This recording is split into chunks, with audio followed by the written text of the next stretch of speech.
before I even started the job on the 16th of December 2019, I had spent weeks writing the strategy of what I thought it would look like. And then lo and behold, hardly into February, and we're beginning to sort of move into this direction, bam, comes in COVID.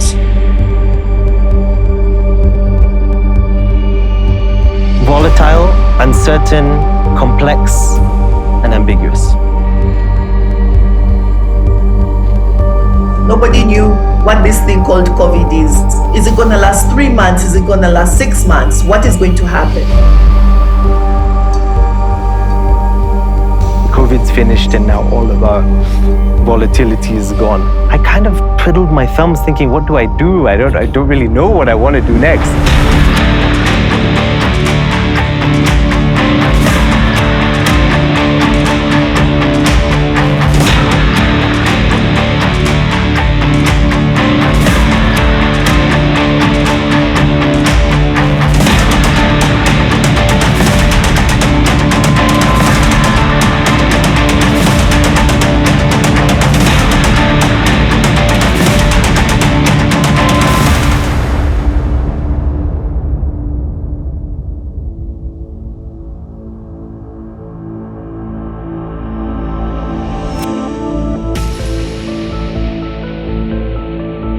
I remember in 2003, I went into employment, and that's the time I was hired, headhunted by True Love magazine. So fast forward 2010, I start off, running the business. At some point, I did have an issue with keeping talent as an entrepreneur, because you get these guys, you train them, and then they all leave for the bigger companies that can offer them 2 times the salary you're offering them. You will never get anywhere as a leader, whether you're an entrepreneur or whether you're employed like myself. You won't get anywhere unless you are able to rally people towards a really compelling objective and show them what is in it for them. The biggest risk is talent and people capability. Because every other risk you can possibly manage or mitigate so easily. It takes time to develop talent and to constantly keep them engaged and to keep them focused. And the one thing that also these very successful companies understand, and successful brands, is the importance of focus on keeping employees engaged, actively engaged. The minute they disengaged, it doesn't matter how great an opportunity, they will then also look for ways to make more money because they're not growing. And then fraud creeps in. Uber was striking. Uber drivers were striking, and I was sitting with Dr. Demo someplace, and he said, these Uber guys always keep on striking. Kenyans should have something of their own where they can understand these drivers, so this chaos don't always happen. Why don't you start? He is the one actually suggested, why don't you start develop an app that's like this? So that's how Little came in. One thing that I have been able to learn over this number of years is, if you're good at something, do that. And if you're not good at something, look for somebody who can do for you. What some people end up doing, the mistake is they say, okay, I'm good at this, but I'm not good at that. How do I now go to a coaching class or hire a mentor to help me to improve on what I'm not good at? For me, I think the approach I've taken is, what I'm not good at, I just don't touch that. I look for somebody who can do that for me.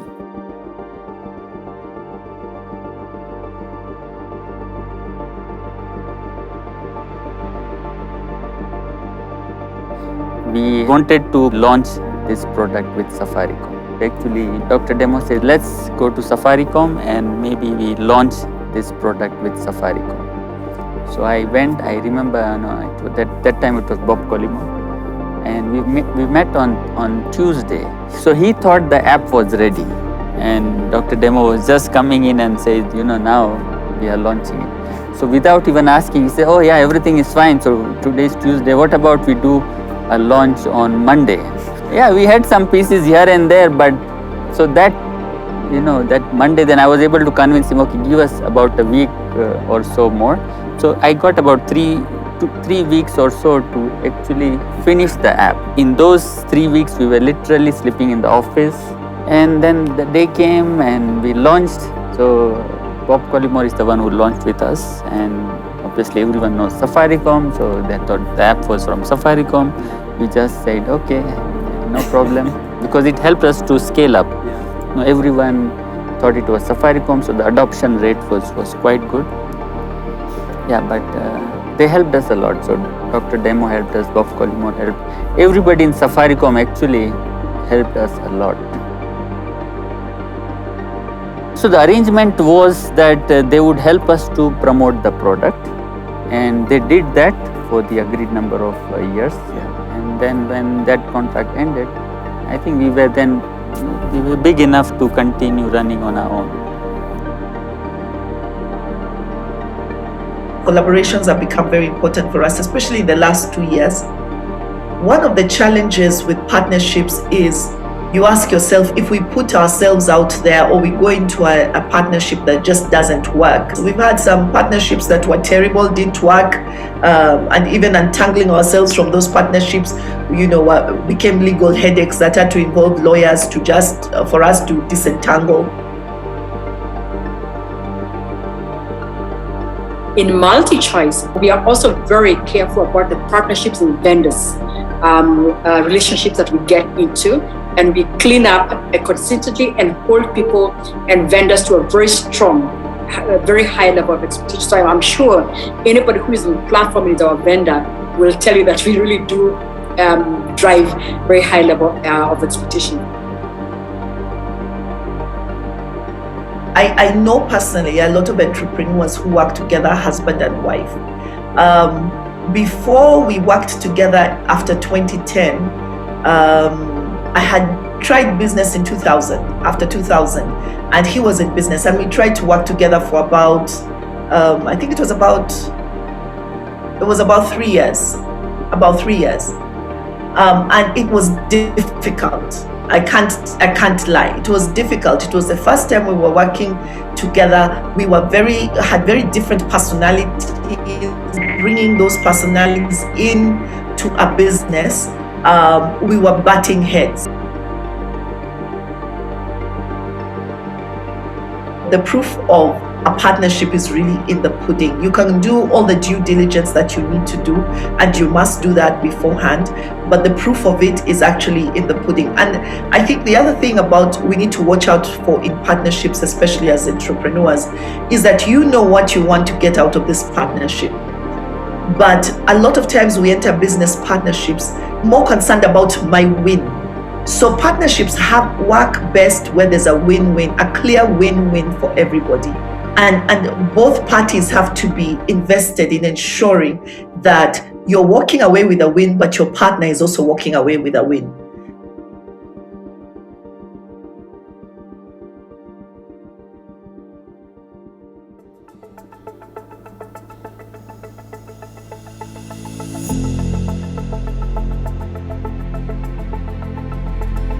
I started a company called Noida Industries back in 2007, manufacturing snacks, potato crisps and corn chips and things like that. I think most of you are familiar with them and with me. And I've had the pleasure of being with many of you before. One thing that happened, the factory burned down. And I get a call in the middle of the night and I go there and the factory's burning down. Literally watch it burn for 8 hours. Now this factory's burned down, I have to start all over again. Now, it's an existential question. Do I want to do this for the rest of my life? And the answer was actually, no. I don't want to be running this business in this form, being a CEO, running this business for the rest of my life or for the next 10 years, whatever.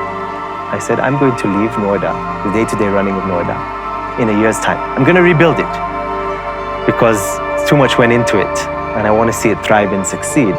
We're going to rebuild it, but I'm not going to be the one running it for the next X number of years. I kind of twiddled my thumbs thinking, what do I do? I don't really know what I want to do next. But I was always passionate about mindfulness. Mindfulness being just living in the present moment, I embarked upon this mission of how to bring mindfulness to business leaders.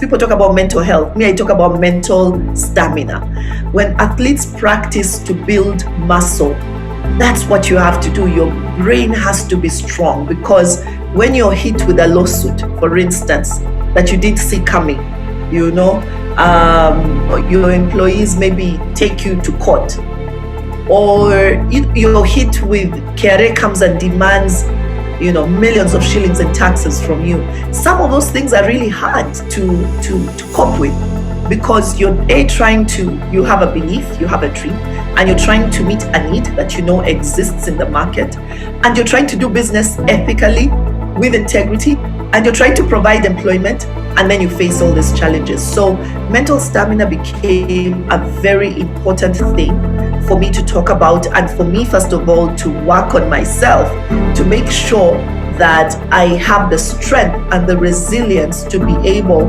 to, continue to build and to rebuild when necessary.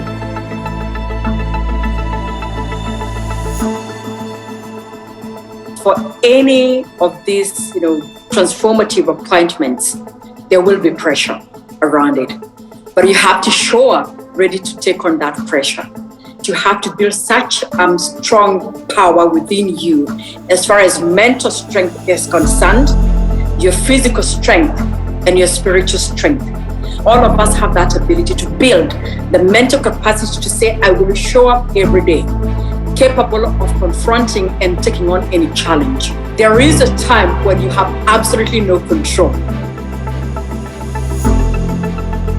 70% of leaders say it's difficult for them to be attentive in meetings. 70% of leaders who are polled say they find it hard to pay attention in meetings. And only 2% have some sort of tools or practices that they use on a regular basis to enhance personal productivity.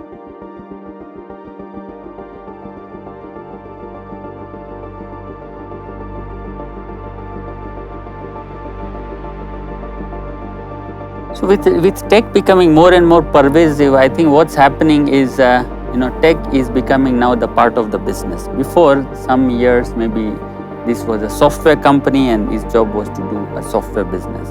But now if you look at it, I think every business is a software company, every business, because tech is so much now into the businesses. And if every company doesn't start thinking like a tech company, and you always start relying on somebody else for the tech, then scaling up might become difficult. How to make the jump from print to digital. From 2017, maybe even 2018, I had already begun to see a downward spiral. But at that particular time, and I'm going to be very honest, I didn't know, I was still making money. So the problem, I think sometimes as an entrepreneur, is you're not making as much money as you were making before. But because you're still making money, you're married to the idea or the dream that you had, or the business the way it used to be. So sometimes you're very slow in making the necessary changes. And I was actually very slow in making those changes. Multichoice Kenya has a workforce of almost 1,000 people, of which 200 full-time employees, then we have another 300 contract staff, then we have our call centers that employ about 314 people, and then we have this huge sales force of direct sales force people, that some of them on freelance, others are through agency. So it's a huge organization.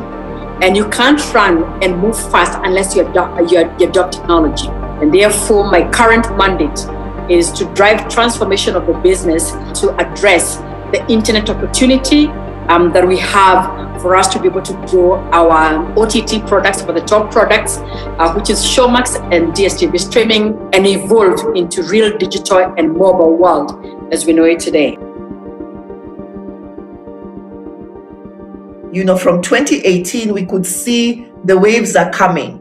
We can see print as a product is, losing a bit of its significance. Then suddenly, after, March 2020, the tsunami hit and the digital transformation was immediate.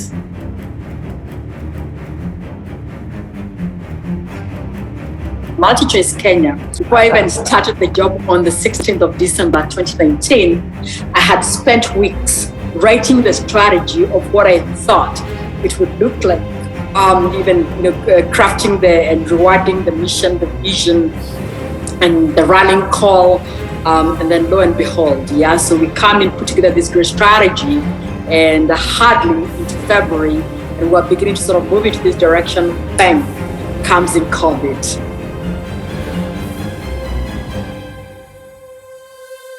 We are overwhelmed. We are stressed, we are burnt out, we're getting information, WhatsApp, Slack, I don't know what, everything's coming at us. And then we got the family front as well. We have to stop what we are doing.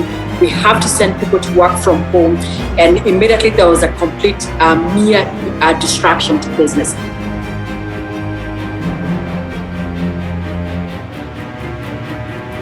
What happened with that first month of March was everybody immediately lockdowns, stay at home. Where did we all migrate to? Our cell phones. So from print to digital, the tsunami wave hit us, and it hit us hard. When a whole society feels like this, you end up with a world that is VUCA. Volatile, uncertain, complex, and ambiguous.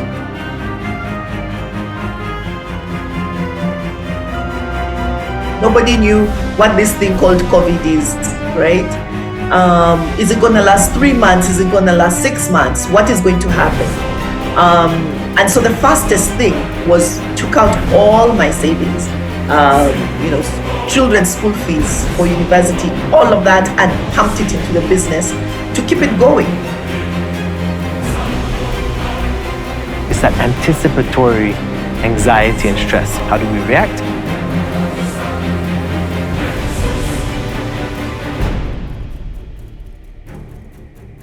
In 2021, a year later, we were not seeing the end of COVID. And now my personal savings have gone. Printing a magazine is a capital-intensive business and all of that. Then I had to begin to make, in 2021, some really tough decisions. But I was minus several millions of shillings that I'd already taken and pumped into the business. And so I got to that place, and at that point I began to ask myself, in fact I remember telling myself, you made a foolish decision.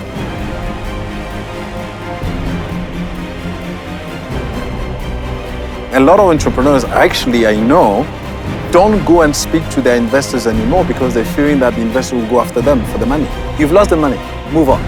You as an investor, if you know you've done your research and the person has done it as best as possible, walk away and keep good relationships with the person, because you never know. That very person who failed one company can set up another one that becomes a unicorn. You don't know. Keep the doors open.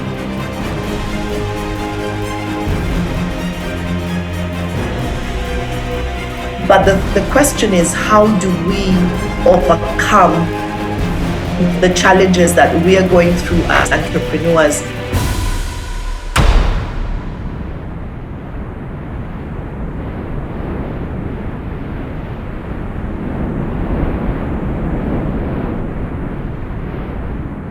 If you're working for solid organizations, and I also give credit to a lot of the things I learned in Safaricom, you must always have a business continuity plan that anticipates the worst, always. And in your business continuity plan, you have to be very clear about the things that you must find. When that time comes, the first big focus is stabilizing the organization. So the first thing that we had to do is, how do we stabilize the organization? Now we've got the external competitive forces, and now we also have this global pandemic threat. So two big things that we are dealing with at the same time. And the most important thing is to stabilize the organization and create or give some level of confidence within your team and everybody around you, including stakeholders. You have to map your stakeholders, be very clear about the stakeholders, external and internal stakeholders, immediate stakeholders and peripheral stakeholders, and then be very clear about your management. So fostering confidence. So the first thing that we did was to come up with what we called a stability plan, managing for profitability plan, and then a re-emergence plan. And the first thing we had to do is, how do we define how we are going to work in this new way of doing things? We decided not to sit and wait for things to come back to normal, as it were. So we did a lot of, we went out and we found businesses that were also tired of the same old, let's wait, for the next, people are adopting a wait and see attitude. You need to figure out how to maximize your money. We've learned to diversify your revenue stream. So some of those things help us to cushion our businesses when we have different sources of income. Angel investors are those who invest their own money into companies. Everybody thinks that angel investing, you have to have hundreds of thousands of dollars. You don't. $1,000, you can start making investment. I invite you to join Victoria, get on, and then learn from other investors how to do it and tag along. That's the best way to do it. Move at the speed of your financial capital, your financial muscle. So if you don't manage your cash flows and your profitability effectively, you will not have enough to retain, to reinvest in the business and to spur the growth. And extremely good structure, extremely good rigor and business rhythm that is defined. From day number one, we put in daily routines where we all come in at the senior leadership of a team of about 70 people and get onto the Teams platform. We discuss the most important KPIs and the customer issues in what now we call the daily beat every 8 a.m. without fail. Whether the MD is there, whether the senior leadership is there or not, we have continuity.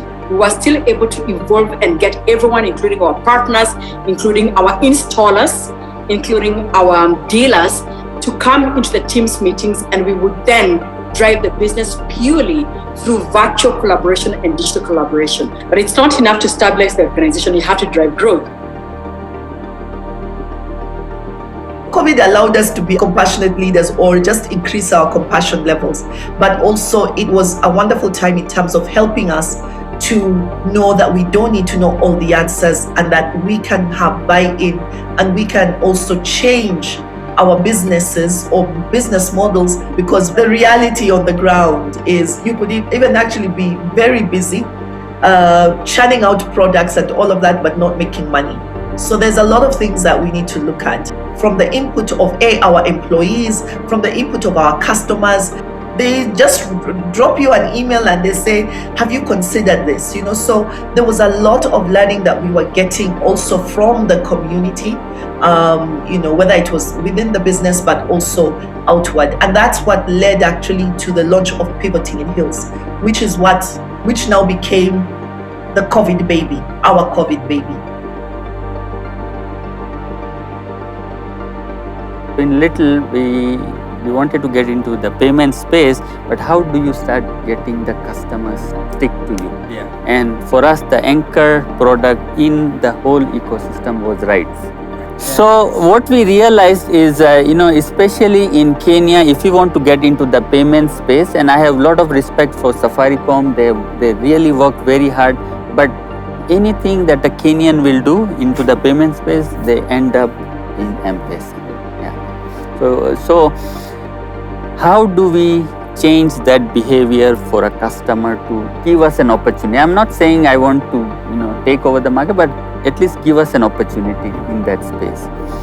And in one of the lot of sessions that we did, what we came out with is there is a payment and there is a payment with an experience. If you want to book a movie ticket, today you can walk into the cinema hall and you see that pay bill number, M-Pesa, whatever, you can pay for it and you get that ticket. But don't you think it would be nice that you open up your app, you select which theater you want to go, you will watch maybe a preview to that, you would select a seat, along with that you would say, fine, I also want a hot dog and a popcorn, and you book the ticket and then pay for it. And then also tell that the movie is at 6 in the evening, let little pick me up at 5:30 so that I can reach to the movie. So you combine all that, and in all that, just slip in the payment. So that's how I think we thought it would be, and it is now working out. So a lot of people now are transacting payment transactions on our platform just because the experience to that end game is much better. Yeah. Being in the homes and we're not in the face, activating and running our roadshows, people might just cease to become top of mind. So we embarked on a very aggressive visibility project to ensure that we remain top of mind, that the DSTV and GoTV brands remain top of mind. So you will see as you drive around the entire country, we have done a massive wall branding. So that way we fought really hard to stay relevant and top of mind, and that has helped a great deal.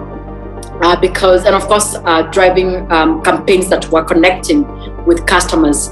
And that way we were able to manage for profitability and manage our balance sheet and protect our business growth in areas where we suffered because pubs and clubs were closed. So many things happened, we also suffered, but our residential business responded fairly well.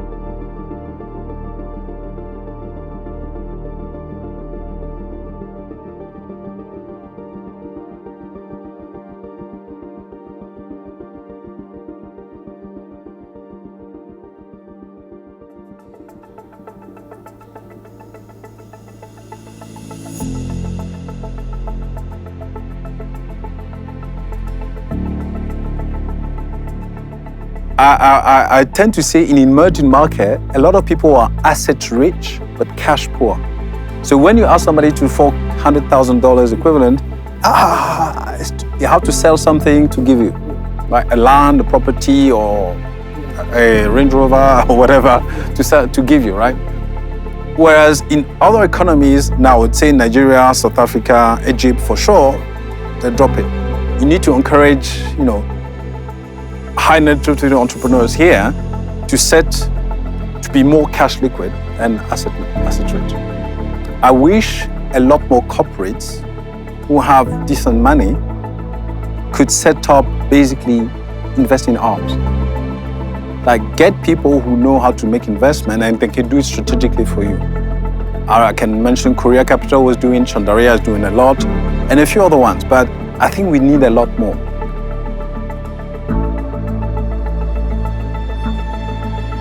We need skills for this VUCA world. Mindfulness moves from autopilot to aware. Awareness of others creates connection and empathy and psychological safety. I was a people pleaser. I used to think when you empathize with people, you agree with them. No, it's not agreeing with them. You are able to put yourself in their shoes, understand their perspective, while maintaining a clear discernment of what your own is. And how powerful is that as entrepreneurs, as business leaders, when we can understand our teams from wherever they're sitting? For me, what became very important in COVID was because a lot of times we think leaders must know everything. And it became important for me to admit to my team sometimes that I don't have the answers, and to encourage them to also come up with answers and to be very open about the situation. When that happens, people begin to say, okay, let's possibly look at this. Can we do this? So people stop looking at you as this person who is the guru that knows everything, and begin to come up with possible solutions. Because what we were going through was unprecedented. We didn't have a manual, a handbook to tell us how to handle a pandemic.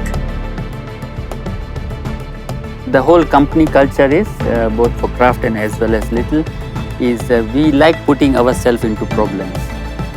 And when we start putting ourselves into the problems, then we now figure it out how to come out of that. So when this decision to invest something that is not our core business was purely because we felt at some point if we need some money, it would be there. So we just did it. And when we did it, we had some challenges. And then when we had the challenges, the whole team would sit like this and says, yes, we are in challenge. What is it that we are going to do so that we come out of that challenge? So you actually start challenging people, saying, it's a do or die. And when you put the people in that place, I think minds and brains really start, thinking, and then people come up with bright ideas, people get more committed. When you make somebody part of your problem, commitment just comes up. Yeah.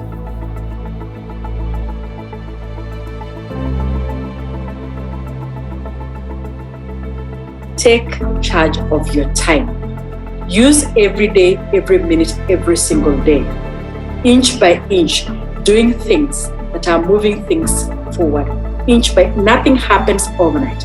It does pay to work hard. It does pay to confront challenges. It actually pays to just love and just immerse yourself into that space and realize what is required and just build yourself. Have a circle of strength around you of people like you, like-minded people that will help you thrive. It's a great space. You're the people that are going to change the world. If the world has to be changed, it starts with you and me. It starts with great people. And greatness is seated right within you.